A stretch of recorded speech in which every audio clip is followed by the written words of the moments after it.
It wasn't actually until 1943 that the federal government came in and said, you can't keep calling soda healthy. And then in the 1980s, diet soda came out. And then I think in like 3 or 4 years, diet soda took over 25% of the total soda market. And things have evolved a lot in what's considered healthy since the 1980s, obviously. And functional ingredients have become astronomically more important. And really, OLIPOP is the creator of the functional soda category. We're also the leader in the functional soda category. We're also the only functional soda that's actually done our own research and has really put real science behind the product. It's just the next iteration of soda.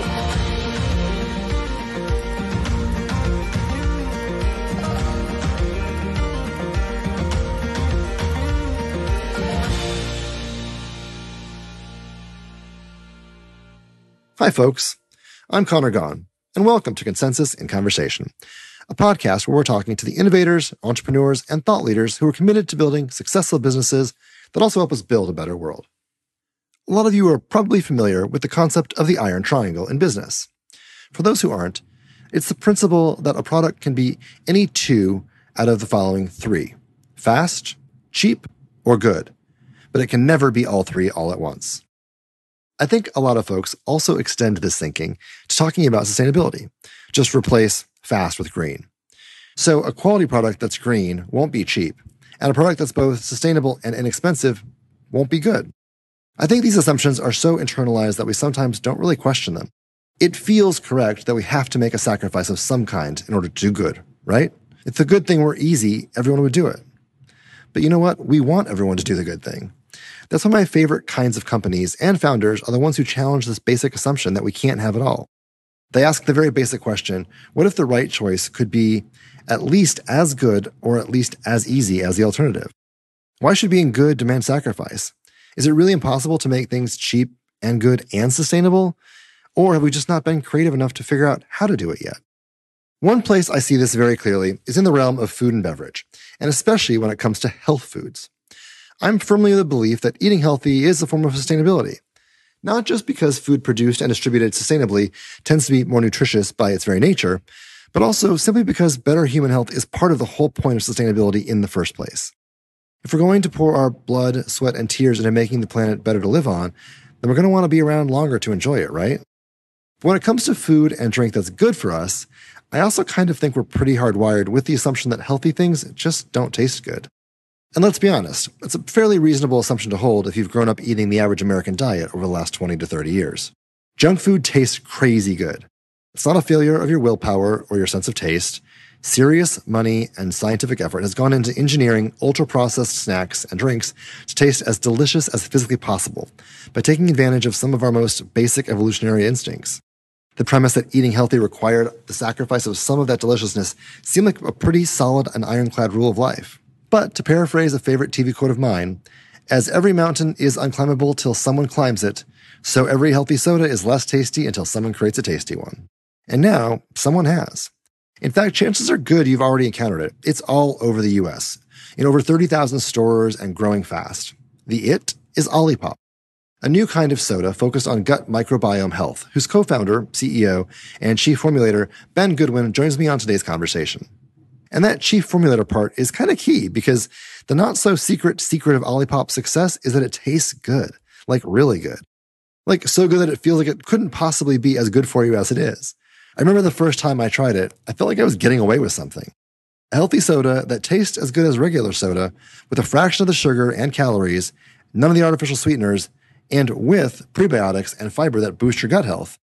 And it's produced by a certified B-Corp dedicated to sustainability up and down the supply chain. That's a grand slam for me. So I was so excited when the opportunity presented itself to have Ben join us on the show. It was an absolute blast chatting with him and getting the inside scoop on such always wondered, never asked questions, like what does a soda formulator actually do? So pour yourself a nice cold glass of whichever your favorite flavor is, and let's dive into the conversation.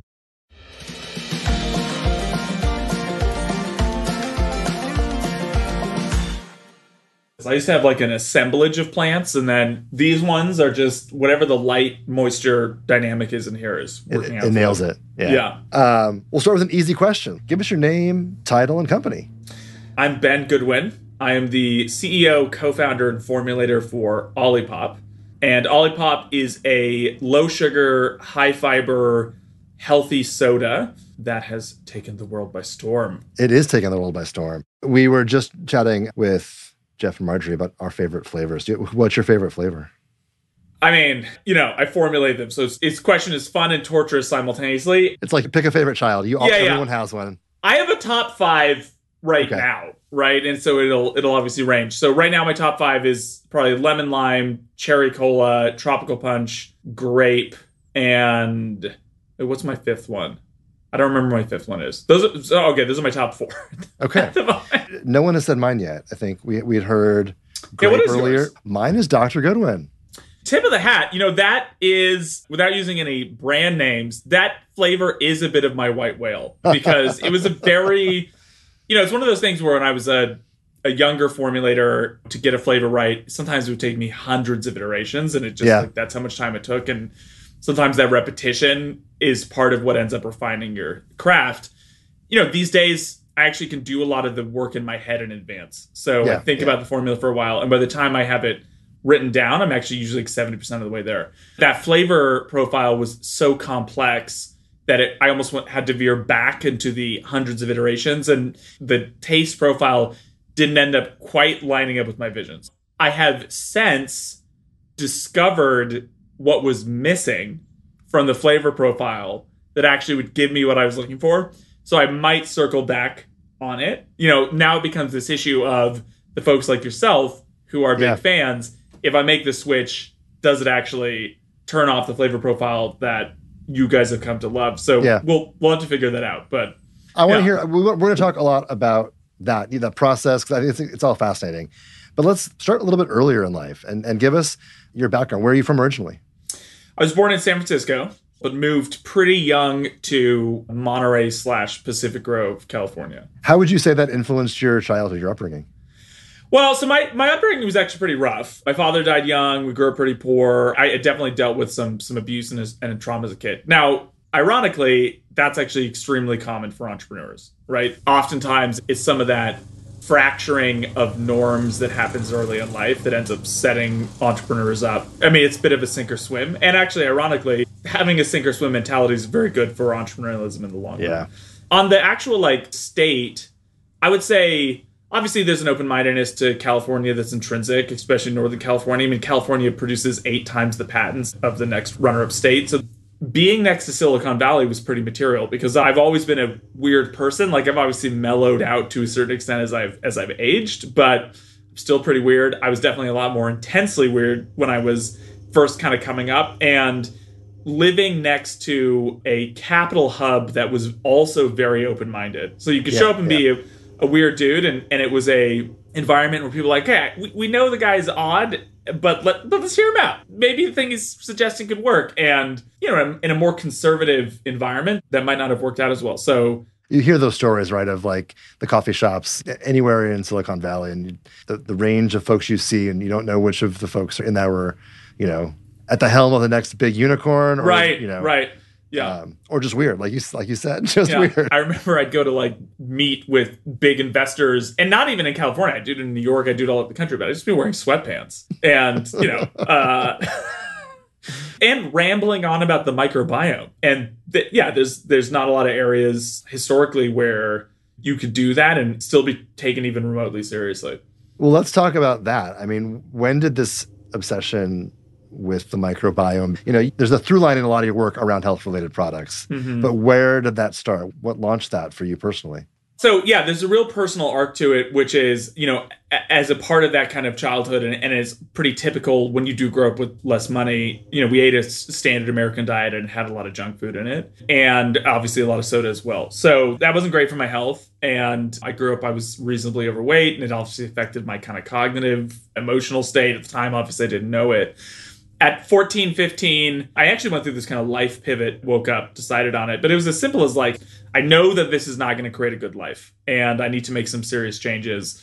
And so I started focusing on diet, and then eventually exercise and mental health, and obviously shifted my body composition, my energy, all that kind of stuff. And that was great and expected. But in the long run, it actually had this pretty material effect on my emotional stability and my cognitive clarity as well. And that was a real eye-opener for me, because as somebody who kind of came out of a more difficult situation, anything that I could do to self-actualize and to develop. That gave me like this like leg up, and it was self-directed, was very powerful. So I ended up dropping out of college at 20 to pursue beverage entrepreneurialism. I knew I wanted to be in that health and wellness space, but just semi-arbitrarily felt attracted to beverage. And the first thing I did was I helped a friend with his kombucha startup. And so then I'm manufacturing kombucha, and I'm like, well, why does this stuff supposedly work anyway? You know, I'm curious about it. And I learned about the microbiome, and then I learned about the brain-gut axis. So it's the idea that we make the majority of our neurotransmitters and hormones via fermentation in our digestive microbiome.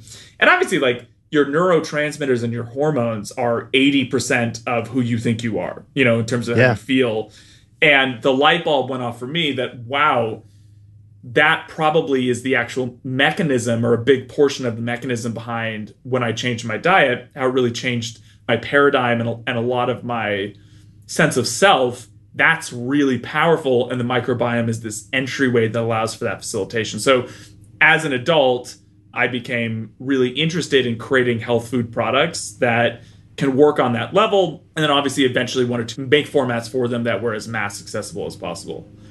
Let's just dig into that for a sec, because there's many interesting things about that. But before we even get to the science, there's such a mythology around the founder, or various mythologies around the founder, right? Like, especially for someone in that part of the country. I'm curious how you think about your journey as, you know, a college dropout in somewhat of a scientific space, right? Vis-a-vis kind of other more common founder mythologies. How do you think about that?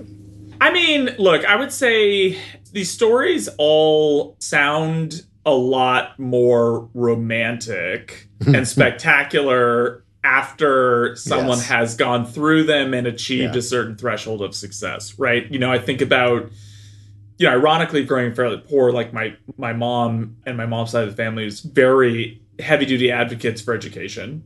My grandfather was a professor at Ohio State University. My sister is a PhD from Stanford. My mom had a master's. So the idea that I had academic pathway available to me and then self-selected out. I mean, I literally had the conversation with my mom where she's like, you know, you're going to be flipping burgers if you drop out of college. And I'm like, thanks, Mom. Thanks for the support. But, you know, I understood the place of concern she was coming from. And then on top of that, now push yourself out 5 to 7 years from that decision point. You've gone through some exploration. You've learned some stuff. You know, I was starting my own beverage business at that point in my mid-20s. And there's a lot of failure. And there's a lot of, am I insane? Is this going to implode? Right. Like, I find this mission really important. Am I self-sabotaging my entire life? You know, there's a lot of wrestling that goes on as a part of that process if you're self-reflective. And simultaneously, one of the things that's required from a lot of entrepreneurs is this unflinching projection of belief. And my experience was that I actually did have that. I really believed in what I was doing. And I definitely knew, I felt like deep in my core, this absolutely can be wildly successful. And if it is successful, it can create a lot of really important positive impact. But did I like know if it was going to work and if I was a sane person? No. So, you know, and then in post, you can look at some of that arc and be like, yeah, technically that's pretty badass that I did that. And then eventually I built a team that we've accomplished what we've accomplished. I think I espouse a format of entrepreneurialism that's subversive to the ego, because the most toxic thing that could pop up for you, especially as you start getting some traction, is kind of self-adulation or being too receptive to the adulation of others. Yeah. And, you know, one of the most important habits I feel like I've retained, because I've been reflecting on it, is basically always refocusing on what's important about what you're doing, both on the macro and the micro scale. And if you put your ego in the middle of that, it's going to totally corrupt your ability to perceive things with any semblance of clarity. When you made that decision to kind of take the leap of faith and drop out and jump into the world of health food, health beverage, did you think did you see a path back to education? Because I also feel like, you know, the cost of education is so high today. What's the relative value? I'm curious, was there a backup plan? No. No.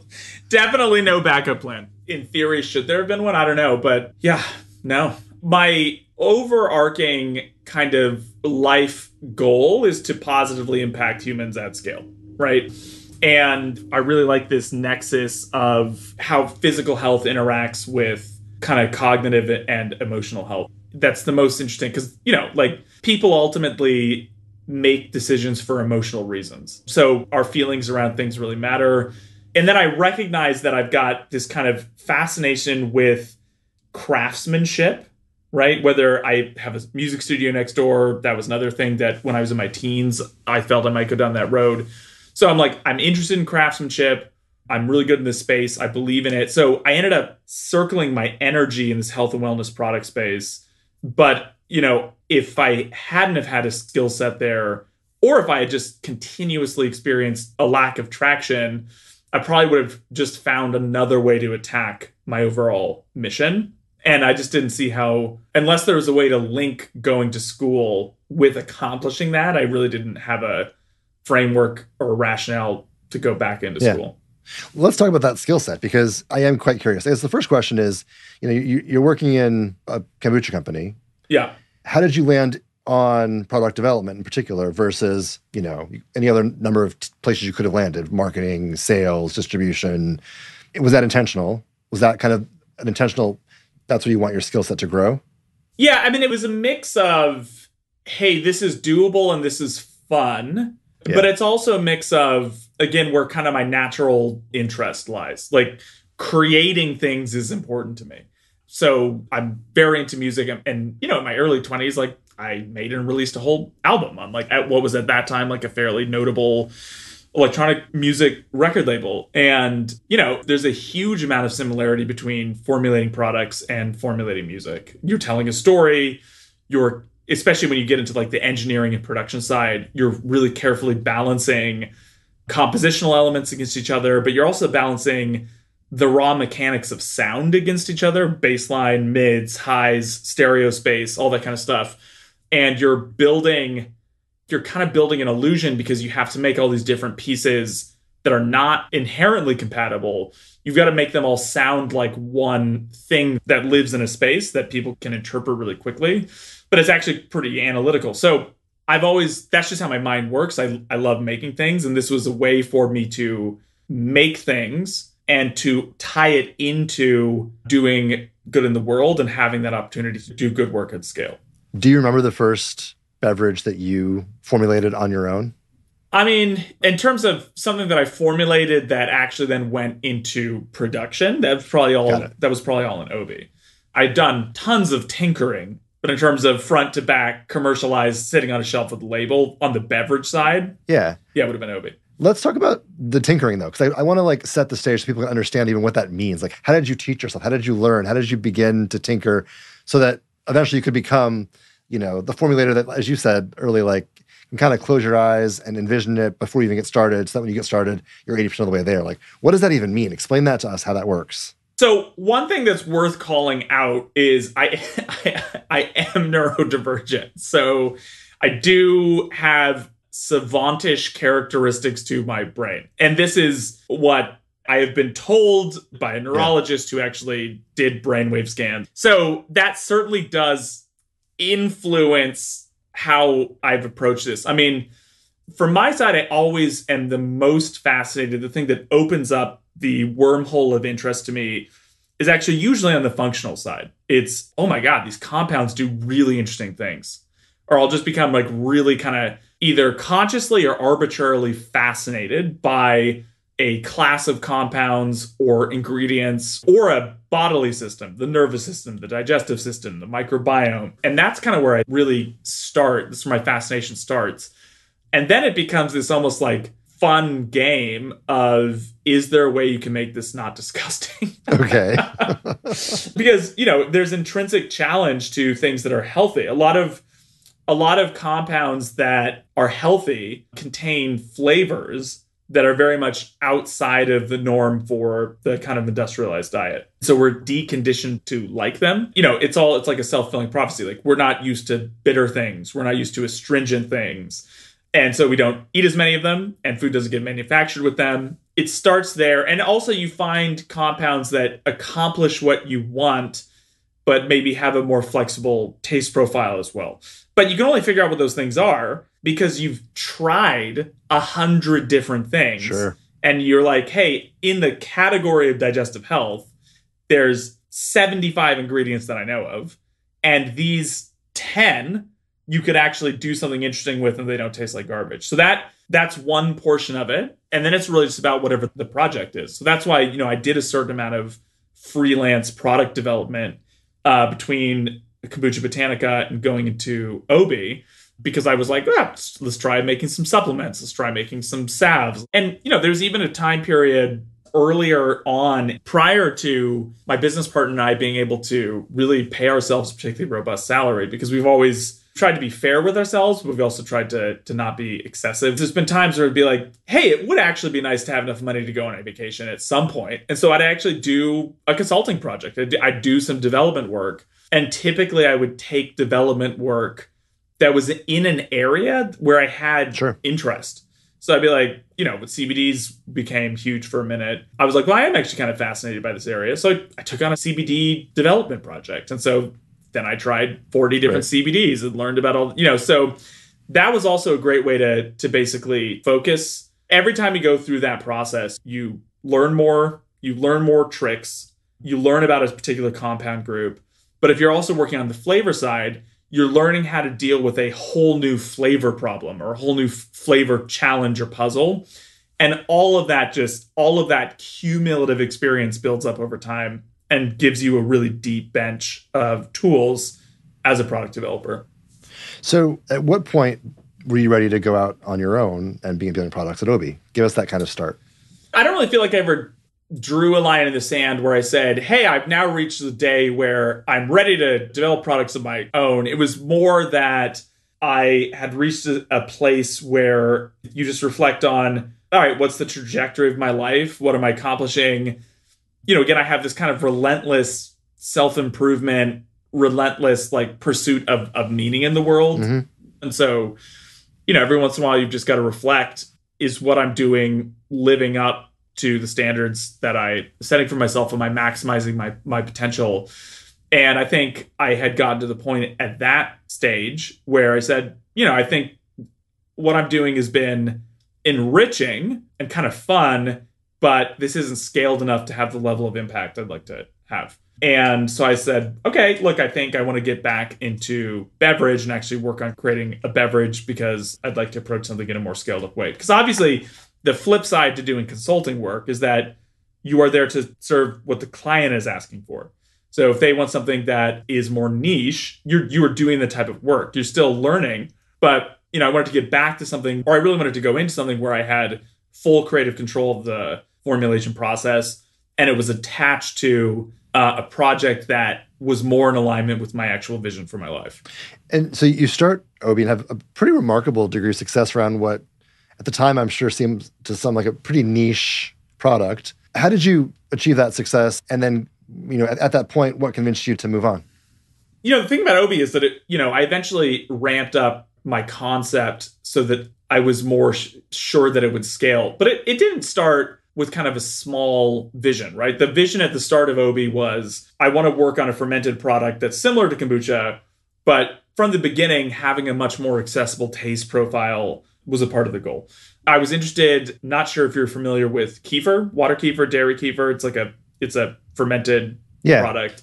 And so I liked kefir, or, a culture bank that kind of roughly represented kefir, because it was a much more complex and kind of holistic fermentation. Sure. And so I'm like, okay, I like this kind of kefir territory, and I wonder if there's a way that I can create something that is more powerful but also more tasty. So we'll get a double gold star on both ends.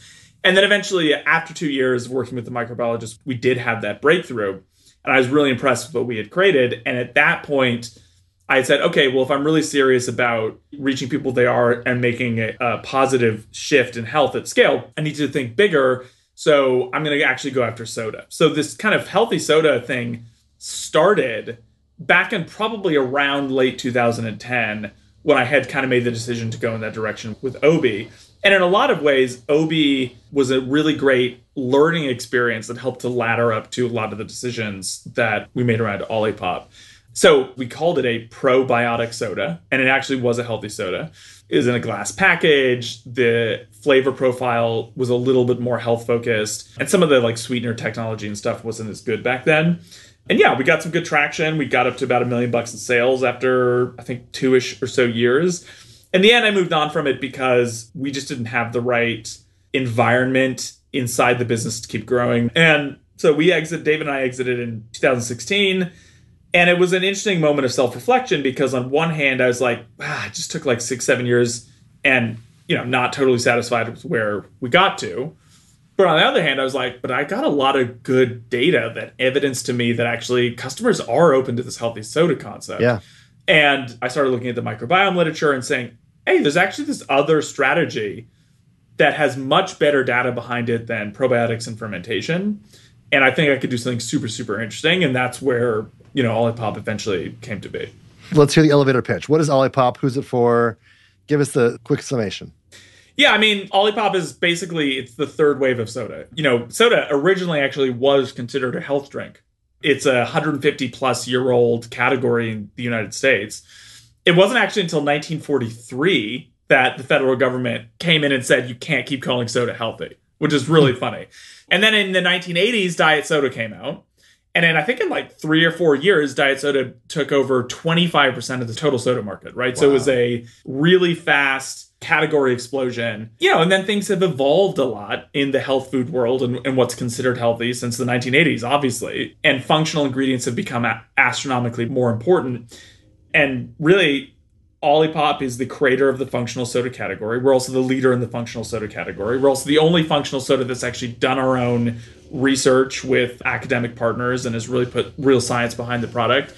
It's just the next iteration of soda, which is saying, let's walk away from all the bad stuff that we know that customers don't want to drink, the high sugar, all the artificial chemicals, the phosphoric acid, and let's give them healthy compounds like fiber and prebiotics and botanical extracts, but we'll give them the same flavor experience and the same emotional experience. And people have responded really well. Yeah.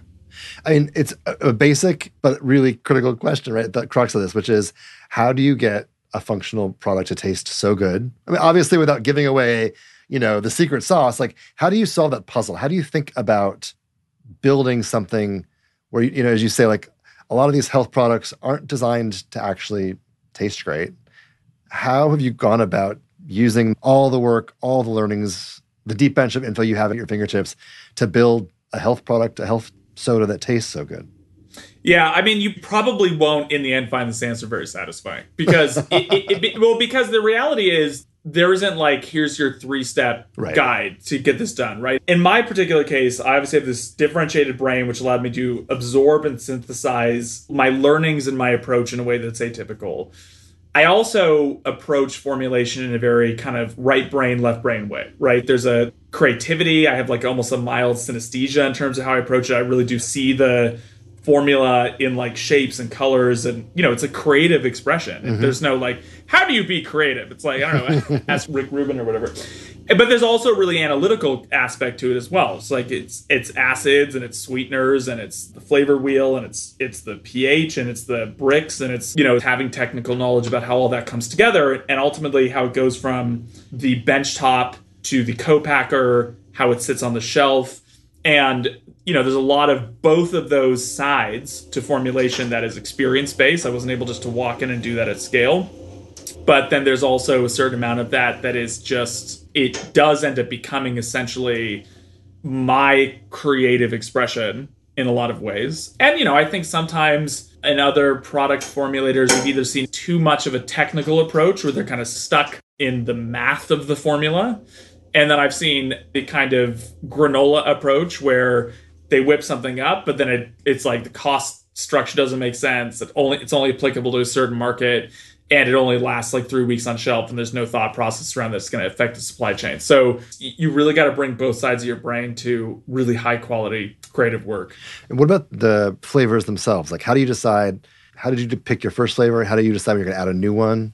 So the first 3 flavors for OLIPOP were, at the time it was cinnamon cola, but then consumers thought it was spicy cinnamon, and it was actually a sweet cinnamon, so we ended up changing the name to vintage cola. It was ginger lemon, which was a little bit more of a safety buffer because we were launching in the natural channel. So just making sure that we had those needs met. And then it was strawberry vanilla, which was kind of roughly based on the strawberry cream savers I used to love growing up. And I think the fourth one was root beer. And then we kind of went from there. So, the first three were kind of just, here's my obvious soda one. Here's my more health play one. And here's my curveball that's like a personal passion. And let's just like get some data and see how that plays out.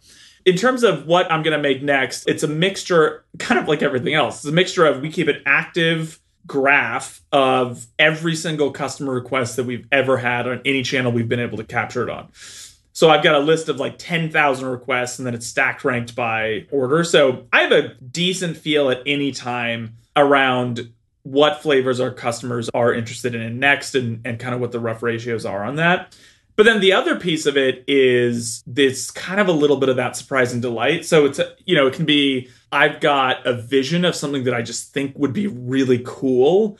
And I don't just want to give our customers what they expect. I also want to throw them some curveballs every once in a while and keep it fresh. Like the tropical punch is a perfect example of that. It technically was on our list, but it was pretty far down. It was like number 10 or 12 in the stack ranking. But I grew up drinking Hawaiian punch, right? That the red stuff. Yeah. And there's this flavor profile that's in Hawaiian punch that I was like, I just know that would absolutely kill, and obviously I've got this personal history with it. And so if I could just get that and update that and make it natural, I think that'd be like really, really fascinating. And that ended up informing tropical punch. So I don't think everyone would have said, it's obvious that they'll do tropical punch. It's not like crazy flavor, but it's not super obvious. But It's now a really strong performer of ours. But that again is where, customers, I think, do respond. They respond to quality products, right? And because there's that extra connect, there's that extra delight that I have working behind the bench, being like, they're not going to know what hit them. That ends up translating into the product at the end of the day. Yeah. I think the customers can kind of feel and taste that. They taste it, yeah. Yeah. Talk to us about kind of your growth. I mean, how you got from your first 4 flavors to what you have today and, your first few channels of sales to what you have today. Like, how have you built and scaled and grown to what you are now? Yeah, I mean, look, it started very humble. There was a small distributor in the Bay Area called Dairy Delivery. And we were going to start launching into Bay Area health stores. And David and I got in a car, drove the 2.5 hours and sat in their office and said, here's the thing, give it a try. This is the approach. And it was really, they were like, hey, we like you guys. This thing is tasty. But, they're distributors. They're, especially for a really fresh product, they're a little hard-nosed. They've been burned a lot. Seems like it would work and doesn't. So they basically just threw down the gauntlet and said, we'd be happy to carry you, but you've got to go secure 100 stores. And Dave and I went out. I think we hustled up. We were in the like 40 to 50 stores confirmed range. And we had been bombarding them with enough infectious enthusiasm that they're like, all right, you guys have enough. We can see you're serious. Like, we're actually are getting excited about this. That's fine. We're going to start distributing on the back of this. And that was really how we kicked off. And it's useful to start small so you can start your testing and learning immediately. A good example of that is recognizing that our customers were confused about what cinnamon cola was. And that gave us the opportunity to pivot that, right? But you also are like, does the fundamental proposition make sense to people? Is it interesting? Do people like the flavor profile when they buy it? Do they come back and buy more? Because obviously the second that you are actually selling product, you are now getting data. And if you have enough money to kind of keep pivoting and adjusting until you get some traction, awesome. But it's kind of go time. And in beverage especially, you don't get a lot of space to fail. So you really have to be adequately buttoned up. What's been lucky for us is that pretty much, other than kind of the shift we had to make around the cinnamon cola naming structure, we saw a lot of traction right out of the gate. Yeah. And from there, it's a data story. And if the data is very compelling, and either you or the people you employ are at a level of competence where they can wrap up compelling data and pitch it in a way that's compelling and work with the store buyers, it tends to stack from there, and you just pick up more and more distribution. And if your numbers are good, it's attractive. An interesting moment in that whole arc, though, We obviously were able to see pretty quickly that our data was good, really good. Like we've had triple digit, sometimes almost quadruple digit growth from the first year, every year. And this year will be no different. So we were able to see that pretty quickly. But the kind of first, wait, something is different here moment actually came in the first year of COVID, because obviously consumers stopped going to stores as much, right? And the prevailing logic for us was we're still a new brand. And so we're probably an impulse purchase. And so someone's going in and buying a sandwich and saying, hey, I'll grab one of these OLIPOPs while I'm getting my sandwich. And so we built up a big D2C platform.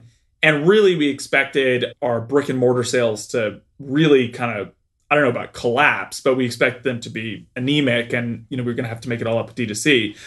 And that year, we ended up doing our entire forecast for the whole year in retail anyway. And all the D2C, which was becoming like a fairly big channel for us, was all in addition. So I'm at the end of the year, I'm sitting here going like, how did this happen? What like, I don't know. I don't get it. Like, this has been such a stressful year. And what it had turned out is that our customers who drank the product were already stocking it for the whole week. It had already become a really important part of their consumption habits.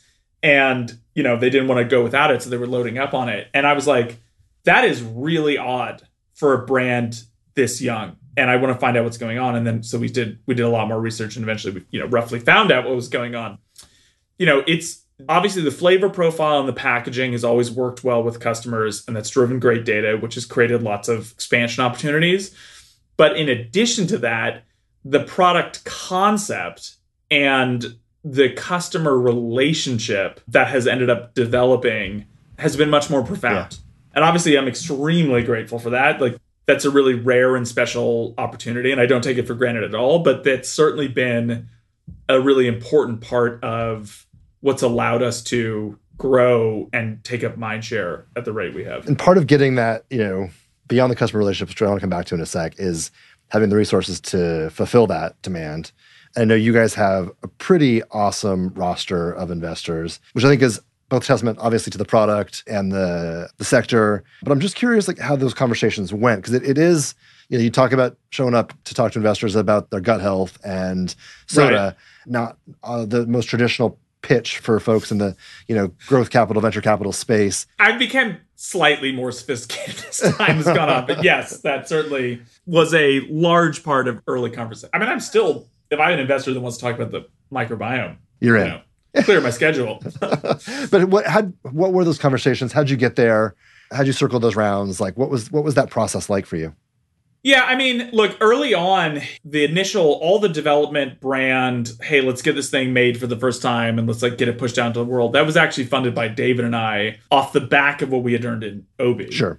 But then, we did raise a seed round and an A round, and we kind of went from there. What was fortunate also for us is we did have some investors from OB as well that we still had very good relationships with. They appreciated the way that we operated and felt that, we're really serious about what we were doing. And so when we were raising cash for OLIPOP, there were a number of them that were ready to step up. So that actually made a lot of the introductory conversations, it reduced friction. Yeah.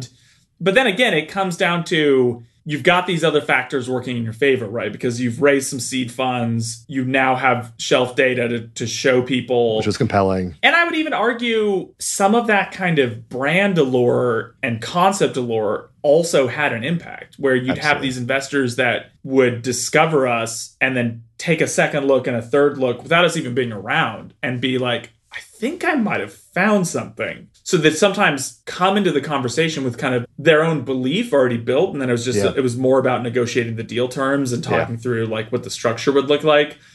And what that ends up laddering up to is pretty competitive rounds where there's a lot of interested capital. And obviously with an investment, like with anything else, if there's a bit of feast or famine, the more investors that are interested, the easier it is to get everything closed up and on terms that are favorable to operating control of the business. And if you don't mess up in a serious and material way, and you keep dealing with fairly reasonable people, they kind of let you keep operating the business how you want because you're doing a good job. Right. I want to make sure we have time to get into the microbiome, obviously. but also because I think it's actually important to talk about the product in terms of what makes it unique, and not just because I think the functional beverage space is an interesting sector that folks are excited about because there's consumer demand. But give us a little bit about functional beverage for you as a category, and or the importance of gut health science, for us as people. So kind of at a starting place, the reason why I was excited about the microbiome, and it's obviously for the definition of the microbiome is it's actually all the non-human microorganisms living in and on us. But it's a really important part of our body, and obviously the most concentrated part of the microbiome is in the digestive tract, which is the digestive microbiome. And what's amazing about it is systemically how many parts of the body and health that it impacts, right? So there's ties between microbiome and, as we discussed, hormone and neurotransmitter health, which is cognitive function, and nervous system health. Obviously, there's really significant impacts to digestive health, but there's obviously impacts to skin health and immune health and all sorts of other things. So it's pretty rare that you have a portion of the body that you can positively affect that does so much other good around the rest of the body. At the same time, though, microbiome science is very emergent. And so, you've got to be up on the developments. And the reason why we started with a lot of communication around digestive health is simply because that's the most known current link between microbiome health is with digestive health. And because the strategy we were using to benefit microbiome health was really centered around fiber and prebiotics. And there's already connectivity from a regulatory standpoint around claims and communication pertaining to digestive health and higher fiber content, higher prebiotic content. So that's kind of where the stall got laid out. And now we're actually moving into wrapping up a human study looking at blood sugar stability and metabolic health, because obviously metabolic issues, specifically, diabetes is a massive issue. And there's obviously a lot of kind of awareness about linkages between metabolic health and sugar-sweetened beverages, obviously, of which soda is the biggest contributor. But zooming out a little more, what was important to me from the beginning for OLIPOP is essentially saying, look, if we get lucky enough to be positively disruptive against the soda industry, which in the US alone is a $42 billion industry with almost 98% household penetration. So if we get lucky enough to be disruptive against something that's that significant, and by the way, has a very deep emotional relationship with so many American consumers, and we're doing it in a health and wellness way, there's also a big gap around the scientific standards that are typically present in the health and wellness industry. And it actually really undermines the credibility and the impact of that industry. So it was important to me if we've got kind of sound scientific principles behind the OLIPOP formulation, or if we feel we do, we should back it up with our own research. And if we are successful, it might be a really great case study and new standard by which folks operating or entering into the health and wellness industry can abide. So we've built a 5-person scientific advisory board with world leaders against metabolic, microbiome, and fiber research. We have a really deep partnership with Purdue University. We run all of our formulas through their in vitro clinical program. We have a really strong relationship with their stability lab. So we have really strong stability testing against all of our products. That's another issue. You can put ingredients in a can or a package, but that doesn't mean they last. They degrade. We have gone out to independent third-party certifiers. In particular, we landed on a business named NutriStrong, and they've done independent validation of our stability, our efficacy, our ingredients. And, all of this kind of cumulative effort has actually generated an entrance into the insurance world. So tens of millions of Americans right now can actually get OLIPOP reimbursed against their food as medicine insurance benefits. And we're increasingly moving into food as engagement, which is actually more on the preventative side of the fence. Because we want to maximize accessibility for folks, especially people in, high need state. But B, this is part of putting your money where your mouth is. You can do your research, but do independent, financially motivated institutions, that actually want to make sure your product works, or what's the point of offering it to people that they have a insurance style relationship with. This all is a part of really covering our bases and make sure that we're actually building something that is really delivering benefit to consumers from a health perspective, setting that new standard, like I already called out, and also kind of going through all the necessary hoops such that it can survive the long-term regulatory and kind of PR scrutiny that comes with scaling brands that live in the health and wellness space. Yeah. Obviously we talk a lot about doing good, doing well on Consensus in Conversation. And, front of mind for OLIPOP is your B-Corp certification. Yeah. Which I think, is an imprimatur for that exact motto, more or less. But I'm curious, why that was important for you in building the business. And I know one area that you guys have targeted and thought of as important is sustainability in your supply chain, and in terms of ingredients, in terms of packaging and materials. So I was hoping you could just kind of talk us through that, the importance of that, and how you guys have worked on that as a business. Yeah, that one's actually really simple. It's actually similar in intent to why we are actually leaning into all this scientific efficacy work. It's simply saying, hey, we are a mission-based business. We want to be responsible kind of corporate citizens at the same time that we want to be responsible around the health and wellness elements of our product. And so here's a certifying independent, and B Corp's pretty thorough. I don't know if you've worked with a company that's gone through that process, but they're not messing around. No. So it was, for us, it was kind of a no-brainer to invest in B Corp because, look, we say we're doing all this positive stuff, but where's the empirical proof? And B Corp, you got to come up with a really clear plan. It's got to work against the architecture and the goals that they've laid out. You've got to implement those plans, and you've got to show the receipts to actually get your certification. And as well, I always, again, having that kind of continuous improvement mindset, what I love about B Corp is that you've got those opportunities. As your business scales, the demands against the business to actually achieve the certification also increase. And as you implement more initiatives, you can gain more points and actually, really solidify your certification. So all of that just lines up pretty perfectly against our mentality. And I'm actually really glad that B Corp exists because it's a pre-existing structure that allows us to show the work and really anchor ourselves. Yeah.